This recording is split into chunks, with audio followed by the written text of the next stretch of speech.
Guys, computer net के YouTube channel में आपका स्वागत है। आज के इस वीडियो में हम सीखेंगे किस तरह से हम किसी कंपनी में स्टॉक आइटम के लिए कंपाउंड यूनिट बनाते हैं। सबसे पहले तो कंपाउंड यूनिट क्या होता है। जब भी दो सिंपल यूनिट से एक यूनिट बनाई जाती है तो उस यूनिट को कंपाउंड यूनिट बोलते हैं। तो कंपाउंड यूनिट की ज़रूरत कब पड़ती है? तो सबसे पहले हम एक कंपनी ओपन करते हैं और इसमें हम कंपाउंड यूनिट का भी प्रैक्टिकल करेंगे। तो सबसे पहले हमने एक कंपनी ओपन करी है ABC जनरल स्टोर। इस कंपनी में हमने पहले से कुछ लेजर बना के रखे हुए हैं। यहाँ पर हमारे पास अमन सिंह का एक लेजर है जो हमारा संडी डेटर है। इसके बाद हमने एक परचेज़ का लेजर बनाया है अंडर परचेज अकाउंट में। इसके बाद हमने राम फूड कॉर्नर के नाम से एक लेजर बनाया है जो कि हमारा संडी क्रिएटर है, और एक हमने सेल्स का लेजर बनाया है जो अंडर हमने सेल्स अकाउंट में डाला है। अब मुझे अपने बिजनेस के लिए कुछ स्टॉक आइटम क्रिएट करने हैं। तो इन्वेंट्री इन्फो में जाते हैं, स्टॉक आइटम क्रिएट करेंगे, लेकिन उससे पहले हम यूनिट बनाएंगे। तो मान लेते हैं कि हम कोई सामान जब परचेज़ करते हैं तो उस सामान को परचेज़ करने के लिए हमें कुछ यूनिट की ज़रूरत है। तो क्रिएट करते हैं। एक यूनिट हमने क्रिएट करा KG, एंटर प्रेस करते हुए इसका डेसिमल प्लेस अगर आपको यूज़ करना है तो आप कर सकते हो। किसी भी यूनिट में डेसिमल प्लेस की ज़रूरत कब पड़ती है? जब आप उस यूनिट को कहीं पर डेसिमल में आपको वैल्यू लिखनी हो तो आप डेसिमल में भी उस यूनिट के लिए क्वांटिटी की वैल्यू डेसिमल में डाल सकते हो। जैसे कि आपको 1.2 kg लेना है तो आप अगर उसमें डेसिमल प्लेस यूज़ करोगे तभी आप क्या है उसमें डेसिमल वैल्यू डाल पाओगे। तो फिलहाल हम डेसिमल वैल्यू का भी यूज़ नहीं कर रहे हैं। एंटर दबाते हुए आगे बढ़ते हैं। इसके बाद हमने एक यूनिट बना लिया ग्राम, एंटर दबाते हुए एक्सेप्ट कर लिया। तो ये जो हमने दो यूनिट बनाए हैं ये हमारे सिंपल यूनिट है, इन्हें हम बोलते हैं सिंपल यूनिट। तो अगर आप यहाँ पर टॉप में ऊपर देखो तो यहाँ पर टाइप के आगे सिंपल लिखा हुआ है। इसका मतलब है अभी तक हमने जो दो यूनिट बनाए थे KG और ग्राम, वो दोनों यूनिट हमारे सिंपल यूनिट थे। अब मुझे इन दोनों सिंपल यूनिट का एक कंपाउंड यूनिट बनाना है, यानी कि इन दोनों यूनिट से एक यूनिट बनाना है। तो अब कंपाउंड यूनिट की ज़रूरत कब पड़ती है? जैसे कि अभी हमने दो यूनिट बनाए KG और ग्राम।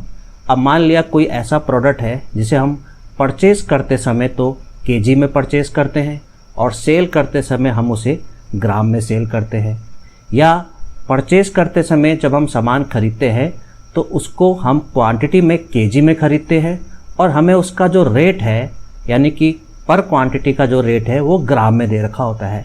तो यहाँ पर हमें फिर एक ही सामान पे कभी कभी एक साथ दो यूनिट भी यूज़ करने पड़ जाती है, या परचेज़ करते समय कोई एक यूनिट और सेल करते समय कोई दूसरा यूनिट करना पड़ता है यूज़। तो वहाँ पर हमें इन दोनों यूनिट का एक कंपाउंड यूनिट बनाना पड़ता है। उसके लिए हम सबसे पहले तो दो सिंपल यूनिट बनाएंगे। तो यहाँ पर हमने KG और ग्राम दो सिंपल यूनिट बना लिए। अब इन दोनों यूनिट का एक कंपाउंड यूनिट बनाते हैं। उसके लिए हम बैक स्पेस से ऊपर आएंगे सिंपल यूनिट में, और यहाँ पर सिंपल टाइप में, और यहाँ पर सिंपल को चेंज करके कंपाउंड कर देंगे।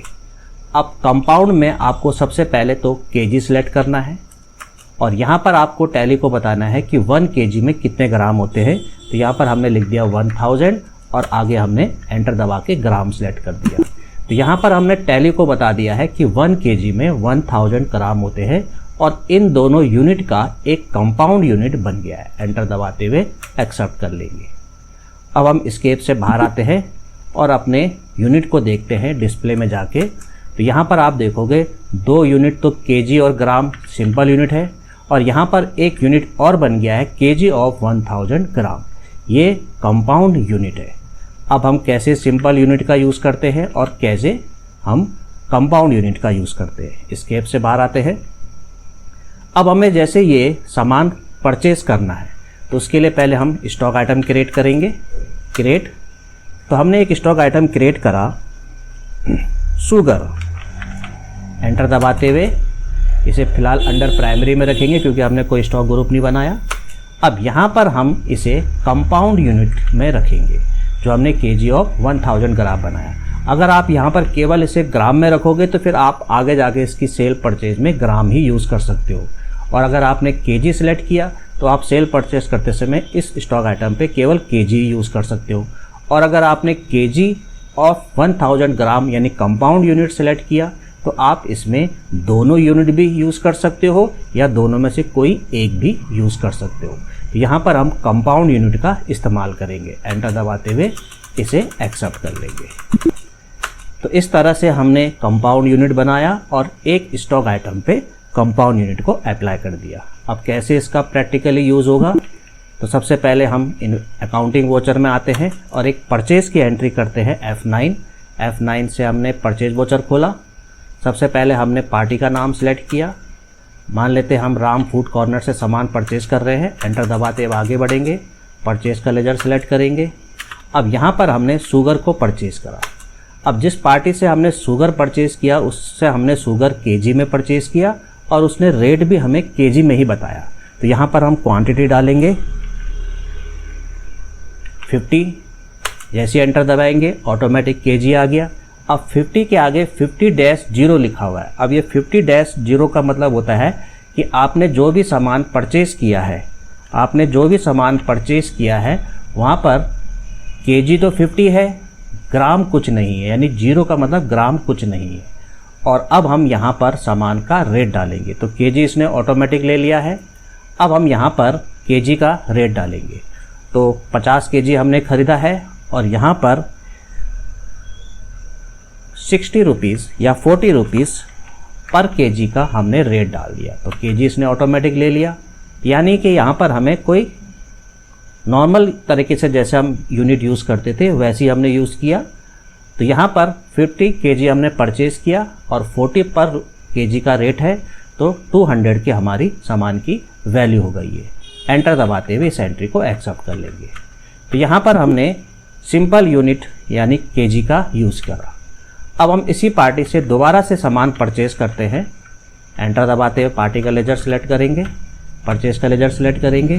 फिर से हम यही स्टॉक आइटम परचेज़ करेंगे। अब हम यहाँ पर परचेज़ करते समय पार्टी से हमने सामान जो ख़रीदा वहाँ पर पार्टी ने हमें क्वांटिटी में तो केजी का यूज़ करा, लेकिन रेट में जो उसने हमें रेट बताया वो पर ग्राम का रेट बताया। तो अब कैसे इसको यूज़ करेंगे, तो सबसे पहले हमने उससे कितना केजी लिया। मान लेते हैं हमने उससे 10 केजी लिया। एंटर दबाया तो 10 तो उसने केजी ले लिया। अब यहाँ पर हमें जो रेट बताना है वो पर ग्राम का रेट बताना है। तो हम मान के चलते हैं कि उसने हमें 40 पैसा पर ग्राम का रेट बताया, यानी केजी तो हमने क्वांटिटी में केजी डाला क्योंकि हमें क्वांटिटी में जो हमें सामान खरीदा वो तो क्वांटिटी में हमने केजी में लिया, लेकिन हमें जो रेट दिया गया था वो ग्राम में दिया गया था, पर ग्राम का रेट। तो मान लेते हैं हमने 40 पैसा पर ग्राम का हमें रेट बताया गया। यहाँ पर हमने 0.40 यानी कि 40 पैसे और एंटर दबाते हुए यहाँ पर केजी की जगह हम GM यानी कि ग्राम लिख देंगे। तो जैसे ही हम एंटर दबाएंगे तो पर ग्राम का रेट जो हो गया है वो 40 पैसा हो गया है और क्वांटिटी जो है वो हमने केजी में लिया है। तो अगर 1 ग्राम का रेट 40 पैसा है तो 10 केजी का रेट कितना होगा। 10 केजी मतलब 1 केजी में हमने बताया था 1000 ग्राम होते हैं, तो 10 केजी में 10,000 ग्राम और 10,000 ग्राम में 40 पैसा पर ग्राम के रेट के हिसाब से 4000 रुपीज़ आपका अमाउंट की वैल्यू आ गई है। अब मान लिया हमें क्वांटिटी भी हमने ग्राम में लिया या क्वांटिटी भी हमें ग्राम में दिया गया है और रेट भी हमें ग्राम में दिया गया है। तो स्केप से बैक स्पेस से पीछे आएंगे। जैसे कि हमने यहाँ पर 10,000 डाला, ये क्वांटिटी हो गई। अब ये 10,000 क्या है, ग्राम है, तो इसके आगे हम GM लिखेंगे। तो ये 10,000 ग्राम हो गया है। अब हम जैसे 10,000 ग्राम लिख के एंटर दबाएंगे तो टैली ऑटोमेटिक उसको केजी में कन्वर्ट कर देगा। और हमने टैली को बता ही रखा है कि 1 केजी में 1000 ग्राम होते हैं, तो 10,000 ग्राम में 10 केजी हो जाएगा। अब यहाँ पर रेट जो है वो हमें 40 पैसे दिया गया है, तो हमने यहाँ पर वही 0.40 और पर यूनिट जो है ग्राम का है वो डालेंगे। तो फिर से आप देखोगे वही वैल्यू आ गई है। तो इस तरह से एक ही स्टॉक आइटम को परचेज़ करते समय हम दोनों यूनिट इस्तेमाल कर सकते हैं। जैसे कि हमें क्वांटिटी केजी में दी गई है या हमने क्वांटिटी जो है वो केजी में लिया और हमें जो रेट है वो ग्राम में दिया गया है, या हमें क्वांटिटी और रेट दोनों ग्राम में बताया गया है या दोनों ग्राम में दिए गए हैं, तो इस तरह से हम एक ही सामान पे दोनों यूनिट भी इस्तेमाल कर सकते हैं और दोनों में से कोई एक यूनिट भी यूज़ कर सकते हैं। एंटर दबाते हुए इसे एक्सेप्ट कर लेंगे। तो इस तरह से आप कंपाउंड यूनिट को आप यूज़ कर सकते हो। एक कंपाउंड यूनिट और बनाते हैं जिससे कि आपको ये कंपाउंड यूनिट का प्रैक्टिकली आपको समझ में आ जाए। स्केप से बाहर आते हैं और एक स्टॉक आइटम और क्रिएट करते हैं। इन्वेंट्री इन्फो स्टॉक आइटम, पहले हम यूनिट बना लेते हैं।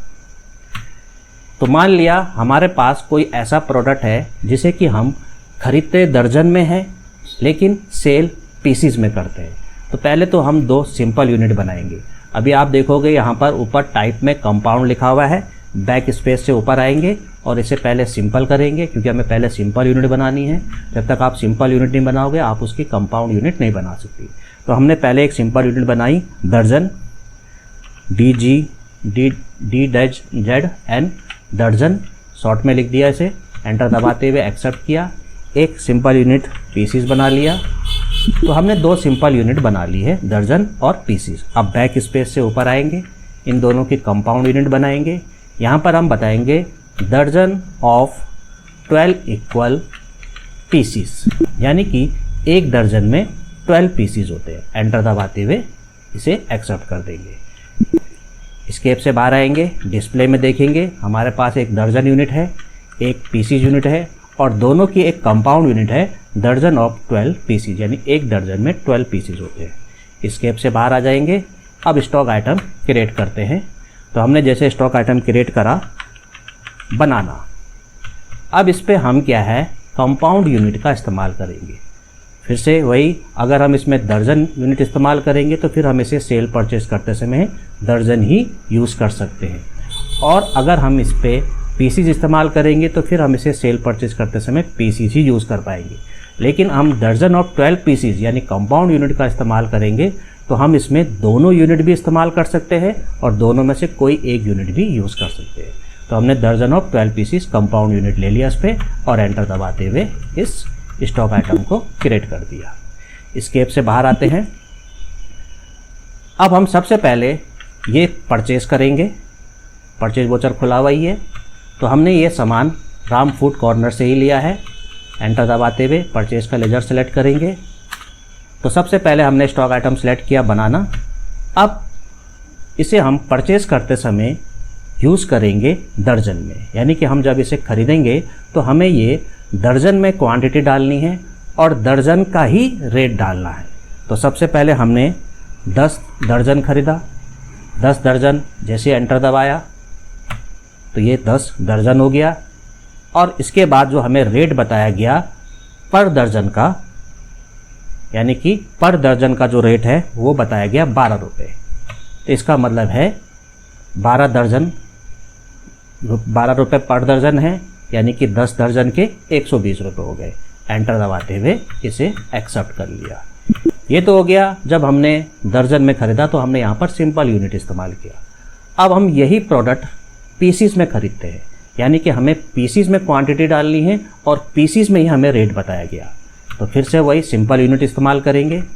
राम फूड कॉर्नर, जिस पार्टी से हमने सामान परचेज़ करेंगे, फिर से बनाना। इस बार हम जो बनाना है वो पीसीज में क्वांटिटी डालेंगे और पीसीज में ही उसकी पर पीसीज का रेट डालेंगे। तो हमने इससे 12 पीस लिया। अब 12 अगर हम एंटर दबा देंगे तो ये 12 दर्जन हो जाएगा। तो हम इसके आगे पीसीज वाला यूनिट इस्तेमाल करेंगे। तो ये हो गया 12 पीसीज। अब हमने जैसे 12 पीसीज डाला तो टैली ने ऑटोमेटिक से 1 दर्जन बना दिया, क्योंकि हमने टैली को पहले से बता रखा था कि 1 दर्जन में 12 पीसीज होते हैं। तो हमने जैसे 12 पीसीज डाला तो उसने उसका 1 दर्जन बना दिया। अब हमें पर पीस का रेट बताना है, तो हमने 1 रुपीज़ पर पीस का रेट बता दिया। यहाँ पर हमने पीसीज लिखा, तो ऑटोमेटिक ही अगर एक पीस 1 रुपये का है तो 1 दर्जन 12 रुपये का होगा, क्योंकि 1 दर्जन में 12 पीसेस आते हैं। तो ये 12 पीसेस का हो गया। अब यही सामान मान लिया हमें क्वांटिटी में हमने दर्जन में ख़रीदा और रेट हमें पीसेस का बताया गया। तो जैसे कि बैक से आते हैं, हमने 3 और एंटर दबा दिया, उसने दर्जन ले लिया, यानी हमने 3 दर्जन ले लिए। 3 दर्जन का मतलब है 36 पीसीस, क्योंकि 1 दर्जन में 12 पीस होते हैं, तो 3 दर्जन में 36 पीस हो गए। तो हमने 36 पीस ले लिए, पर हमने यहाँ पर क्वांटिटी दर्जन में डाली। अब यहाँ पर हम जो रेट है वो पर पीस का डालेंगे। तो 1 रुपये 1 पीस का रेट मानते हैं, तो 1 लिखा, यहाँ पर आगे रेट पर के नीचे पीसीस लिखा, और जैसे ही हमने एंटर दबाया तो 36 रुपये हो गए। यानी कि अगर 1 पीस 1 रुपये का है तो 3 दर्जन यानी कि 36 पीस, तो 36 पीस 36 रुपीज़ के हो गए। एंटर दबाते हुए इसे एक्सेप्ट कर लेते हैं। तो आपको समझ में आ गया होगा किस तरह से आप कंपाउंड यूनिट क्रिएट करोगे और कैसे आप परचेस करते समय उस कंपाउंड यूनिट का यूज़ करोगे।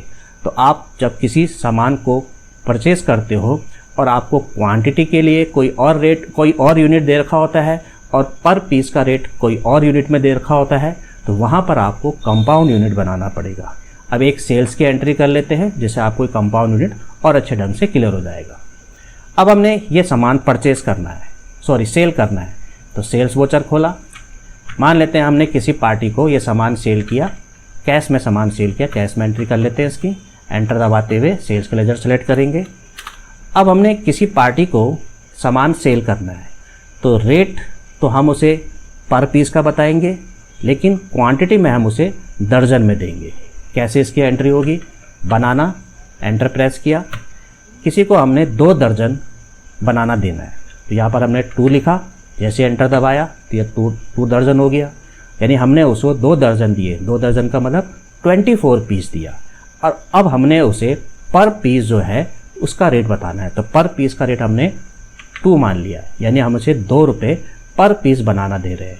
तो पर के नीचे हम पीसीज लिखेंगे, तो जैसे एंटर दबाएंगे तो ये 48 रुपीज़ हो गया। यानी कि 2 दर्जन का मतलब है 24 पीस। 1 दर्जन में 12 पीस, 2 दर्जन में 24 पीस। 1 पीस 2 रुपीज़ का है, तो 24 पीस 48 रुपीज़ हो गए। तो ये उसकी 48 रुपीज़ में अमाउंट आ गई है। एंटर दबाते हुए एक्सेप्ट कर लिया। अब मान लिया हमने फिर से किसी और पार्टी को ये बनाना सेल किया कैश में, एंटर दबाते हुए आगे बढ़ेंगे। अब हमने पार्टी को जब सामान सेल किया तो हमने उसे जो क्वांटिटी है वो दर्जन में दिया और रेट भी हमने उसको दर्जन का ही बताया। तो जैसे हमने 2 दर्जन दिया तो दर्जन हो गया, और पर दर्जन का जो रेट है वो हमने 24 रुपये बताया। तो यहाँ पर 24 और आगे पीसीस की जगह एंटर दबाएंगे तो यहाँ पर पीसीस आ जाएगा, लेकिन हम इसे दर्जन में करेंगे तो यहाँ पर DZN यानी कि दर्जन। तो ये हो गया 24 रुपीज़ पर दर्जन। तो अगर 1 दर्जन 24 रुपये का है तो 2 दर्जन कितने के हो गए? 48 रुपीज़ के। एंटर दबाते हुए एक्सेप्ट कर लिया। तो इस तरह से किसी भी एक स्टॉक आइटम पे जब हमें 2-2 यूनिट यूज़ करनी पड़ती है, एक साथ 2-2 यूनिट इस्तेमाल करनी पड़ती है, तो हमें उसके लिए कंपाउंड यूनिट की ज़रूरत पड़ती है। तो आपको समझ में आ गया होगा कि कैसे कंपाउंड यूनिट क्रिएट करते हैं और कैसे हम सेल परचेज में कंपाउंड यूनिट का यूज़ करते हैं। इसमें आपको मैंने सिंपल यूनिट भी यूज़ करना बताया और दोनों की कंपाउंड यूनिट का भी यूज़ करना बताया। तो आप इस वीडियो को एक बार रिपीट करके दोबारा से बिल्कुल ध्यान से देखें और फिर आपको ये क्लियर हो जाएगा कि कैसे करके हम सेल और परचेज में कंपाउंड यूनिट का यूज़ करते हैं। तो ये था compound unit sale and purchase में। तो आज का वीडियो आपको कैसा लगा प्लीज़ कमेंट्स में ज़रूर लिखिए और प्लीज़ मेरे इस वीडियो को शेयर कर लीजिए। और अगर आप मेरे इस चैनल में फर्स्ट टाइम आए हैं तो प्लीज़ इसे लाइक, शेयर और सब्सक्राइब कर दीजिए और मेरे वीडियो को आप स्टेप बाय स्टेप यानी कि पार्ट वाइज देखते रहें, जिससे कि आपको टैली सीखने में किसी भी तरह की कोई दिक्कत ना आए। तो आज के लिए इतना ही। Okay, thank you, bye.